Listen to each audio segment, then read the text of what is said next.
Bonjour à tous, je m'appelle Marine Calvary et je suis en master responsable de la communication pour Subdecom Caen. Si j'ai choisi de travailler sur l'entrepreneuriat féminin, c'est avant tout une démarche personnelle et intime.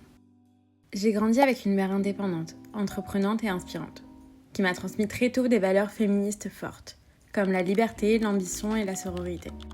Ces valeurs se sont renforcées au fil de mes expériences, de mes lectures, mais aussi grâce aux femmes de mon entourage, amis, collègues, connaissances, qui ont décidé de se lancer dans l'entrepreneuriat.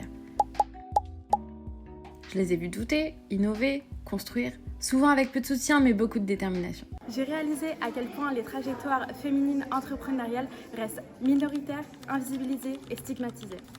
Pourtant, l'histoire nous montre que les femmes entreprennent depuis longtemps. Au début du 19e siècle, Barbe Nicole Clicquot, devenue veuve Clicquot à 27 ans, a dirigé seule un empire du champagne.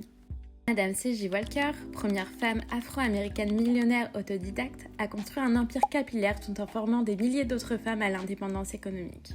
Ou encore Coco Chanel qui a bâti un empire de mode en imposant une image de la femme libre, indépendante et puissante. Ce n'est qu'en 1965 que les femmes françaises ont obtenu le droit de travailler sans l'autorisation de leur mari et en 1983 que l'égalité professionnelle est devenue une obligation légale.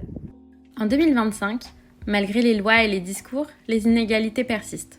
Seuls 33% des entreprises sont créées par des femmes, elles lèvent 2 à 3 fois moins de fonds que les hommes, et beaucoup témoignent encore d'un manque de reconnaissance et de légitimité. Dans le livre L'entrepreneuriat féminin, on peut lire que les femmes entrepreneurs ne manquent pas d'ambition, mais d'un environnement qui les connaît et les soutient. C'est dans ce contexte que j'ai construit ma réflexion autour de la problématique. Quels sont les défis et les opportunités que représente l'entrepreneuriat féminin en 2025 dans un monde en pleine mutation ?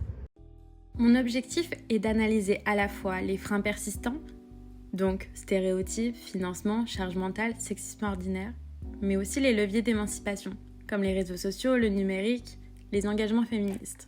Pour structurer cette analyse, je m'appuie sur 3 hypothèses de recherche. Les stéréotypes de genre limitent toujours l'accès des femmes à l'entrepreneuriat. Les femmes qui entreprennent dans des secteurs historiquement masculins comme la musique, la politique ou encore le numérique font souvent face à des jugements disproportionnés. On remet en cause leur légitimité, leur posture, leur façon de s'exprimer ou de se montrer. Là où les hommes bénéficient d'un capital confiance bien plus large. On leur reproche d'être trop visibles, trop différentes, trop sûres d'elles, comme si leur ambition dérangeait. Ce traitement biaisé renforce l'idée que les femmes doivent encore se justifier d'exister dans des espaces qu'elles ne sont pas censées occuper. Le numérique transforme les opportunités entrepreneuriales pour les femmes. Le digital est un formidable levier de création et d'expression. Des femmes comme Léna Situation ou Chloé Gervais utilisent le numérique pour exister, générer des revenus, raconter leur vision du monde. Mais cette visibilité s'accompagne aussi d'une forte exposition aux jugements sexistes.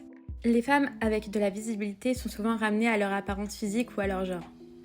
On critique davantage leur voix, leur tenue ou même leur posture. Même Greta Thunberg, pourtant militante écologique, a été moquée et agressée pour des éléments qui n'ont rien à voir avec son message. Comme le souligne Mathilde Saliou dans Technoféminisme, les algorithmes ne changent pas les biais, ils les automatisent. Ce qui renforce l'idée que le numérique, s'il ouvre des portes, peut aussi reproduire ou amplifier les rapports de domination existants. Les valeurs féministes influencent le choix et les pratiques des femmes entrepreneurs. Certaines femmes entreprennent avec l'objectif explicite de repenser les règles du jeu et pas seulement de les suivre. C'est le cas de Rihanna, qui, après avoir réussi dans la musique, a lancé Fenty Beauty, une marque inclusive qui propose du maquillage pour tout type de peau sans genre ni retouche. Et avec sa marque Savage is Fenty, elle met en avant des corps divers, des entités non genrées, des hommes et des femmes avec des formes. Ces marques sont des outils de représentation, d'empowerment. Elles s'inscrivent pleinement dans une logique féministe, inclusive et engagée. Ce type d'entrepreneuriat porte des valeurs fortes qui influencent la manière dont les produits sont pensés, représentés, communiqués. Pour alimenter mon analyse, je m'appuie sur une revue de littérature variée et complémentaire. Avec notamment Claire Succo, qui explore l'impact des injonctions sociales sur les trajectoires professionnelles des femmes dans Meuf. Avec Elena Martinez et Sophie Dubois, qui analysent comment les valeurs féministes reconfigurent les modèles entrepreneuriaux classiques. Des études comme celle de la Cherie Blair Foundation qui montrent l'effet des stéréotypes sur la perception de compétences des femmes entrepreneurs.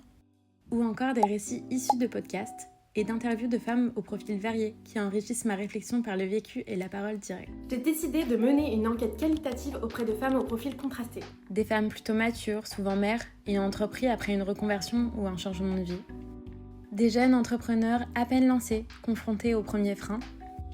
et des femmes issues de milieux différents, avec ou sans réseau, dans des secteurs variés comme la culture, le numérique, le social, le commerce. Mon but est de mettre en lumière les parcours pluriels de ces femmes, loin des clichés, pour nourrir une réflexion plus juste et plus inclusive de l'entrepreneuriat. Ce mémoire, c'est bien plus qu'un travail académique. C'est une façon de mettre en lumière ce que j'observe, ce que je crois, ce que je veux faire avancer. Parce qu'entreprendre pour une femme, ce n'est pas juste créer un business. C'est reprendre le pouvoir sur sa vie, ses idées, son temps. Merci pour votre attention et on se retrouve l'année prochaine pour la suite de mon mémoire.